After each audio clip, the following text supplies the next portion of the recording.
शैक्षिक महासंघ दिवस, ठीक है ना। हमारा विद्यालय हमारा स्वाभिमान, हमारा विद्यालय हमारा स्वाभिमान। मैं कुछ बिंदु का वाचन कर, वह प्रयोगशाला है जहाँ भविष्य के नागरिक गढ़े जाते हैं। भगवान राम, भगवान कृष्ण से लेकर Mahatma Gandhi, doctor Radha Krishnan, doctor APJ Abdul Kalam जैसे कई महापुरुषों के जीवन की जड़ें उनके विद्यालय संस्कारों में है। विद्यालय में हम केवल किताबें नहीं पढ़ते बल्कि मित्रता, सहयोग और भाईचारे का अनुभव करते हैं। अनुशासन और समय पर खड़ा होना केवल नियम पालन नहीं बल्कि जीवन भर की समय पालन की आदत है। हमारे शिक्षा संस्थानों की लंबी परंपरा है। तक्षशिला, नालंदा, विक्रमशिला जैसे विश्वविद्यालयों ने विश्व को ज्ञान दिया। वहां से निकले छात्र पूरे संसार में संस्कृति और ज्ञान के दूत बने। आधुनिक काल में लोकमान्य तिलक ने विद्यालयों से स्वतंत्रता की चेतना जगाई। रविंद्रनाथ ठाकुर ने शांति निकेतन बनाकर शिक्षा का नया आदर्श प्रस्तुत किया। आज भी गांव कस्बों के कई विद्यालय समाजोपयोगी अभियानों, वृक्षारोपण, स्वच्छता, रक्तदान, बेटी बचाओ बेटी पढ़ाओ के केंद्र बने हैं। भारतीय दृष्टि में शिक्षा का ध्येय केवल रोजगार नहीं है बल्कि संपूर्ण मनुष्य का निर्माण है। विद्यालय हमें 3 धरोहर देते हैं: ज्ञान, बुद्धि और मत्ता, संस्कार, चरित्र और मूल्य, स्वास्थ्य और अनुशासन, खेल और परिश्रम। जब एक एक विद्यार्थी इस प्रकार तैयार होगा तभी राष्ट्र सशक्त होगा। वैसे हम अपने घर पर गर्व करते हैं, वैसे ही विद्यालय हमारा संस्कारों का घर है। भारतीय संस्कृति में स्थान और तीर्थ का महत्व है। गंगा तट आत्मा को शुद्ध करता है, वैसे ही विद्यालय का वातावरण हमारे मन को संस्कारित करता है। इसीलिए विद्यालय की उन्नति ही हमारी उन्नति है और गौरवशाली विद्यालय ही हमारा स्वाभिमान है।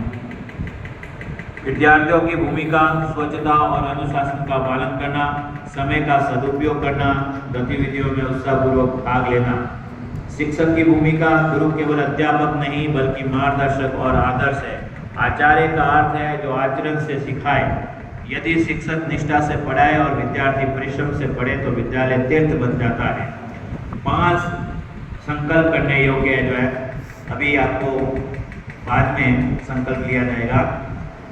पहला है स्वच्छ, अनुशासित एवं प्रेरणादायी विद्यालय। गुरुकुलों की परंपरा का पहला नियम था स्वच्छता और अनुशासन। इसी से स्वच्छता, व्यवस्था, प्रेरणा और उच्च आदर्श संभव है। दूसरा, विद्यालय की संपत्ति राष्ट्रधन। भारतीय दृष्टि में संपत्ति व्यक्तिगत नहीं सामूहिक होती है। विद्यालय की हर वस्तु राष्ट्र की धरोहर है। इनका संरक्षण हमें जिम्मेदार नागरिक बनकर करना है। शिक्षा, चरित्र निर्माण और समाज सेवा। भारतीय परंपरा में तक्षशिला और नालंदा जैसे संस्थानों में शिक्षा का उद्देश्य समाज सेवा था। क्या आज शिक्षा हमें ईमानदार, कर्तव्यनिष्ठ और सेवाभावी नागरिक बनाती है? ये अवलोकन करना आवश्यक है। समरसता और भाईचारे का वातावरण। वसुधैव कुटुंबकम, पूरा विश्व एक परिवार है। विद्यालय में जाति, पंथ, वर्ग, लिंग, भाषा का कोई भेद न हो, यही सामाजिक समरसता और राष्ट्रीय एकता की आधारशिला है। विद्यालय को एक तीर्थ मानना। भारतीय परंपरा में तीर्थ वह है जो आत्मा को शुद्ध करे। विद्यालय को तीर्थ मानने से उसमें श्रद्धा और समर्पण का भाव जगेगा। हर कक्षा, हर पुस्तक, हर घंटी हमें प्रेरणा देती है।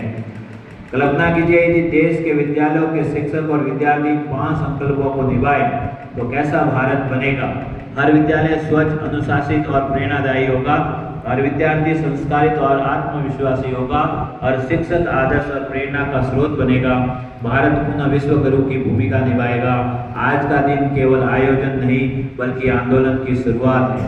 आइए हम सब मिलकर हमारे विद्यालय को मन, वचन, कर्म से हमारा स्वाभिमान, हमारा तीर्थ बनाने का प्रण करें। भारत माता की जय। हमारा विद्यालय हमारा स्वाभिमान। हम इस विद्यालय के विद्यार्थी एवं शिक्षक ये संकल्प लेते हैं कि हम मिलकर अपने विद्यालय को स्वच्छ, अनुशासित, हरित तथा प्रेरणास्पद बनाए रखेंगे।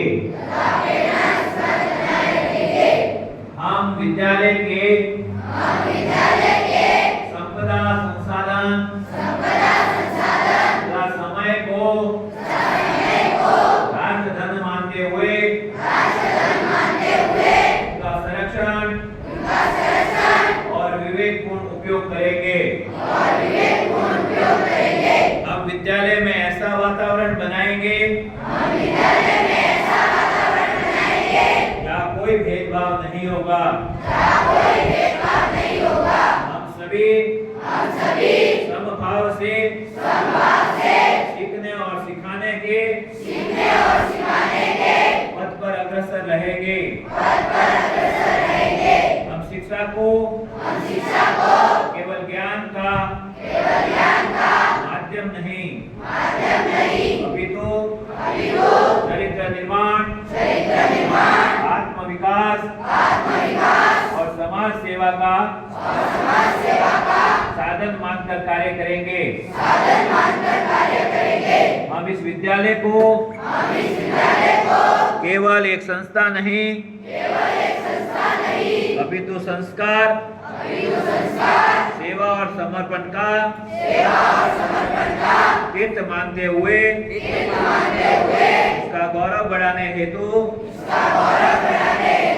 सतत प्रयत्नशील रहेंगे। हम ये संकल्प लेते हैं कि हमारा विद्यालय हमारा तीर्थ है, हमारी आत्मा का अभिमान है और राष्ट्र निर्माण का आधार है। भारत माता की जय।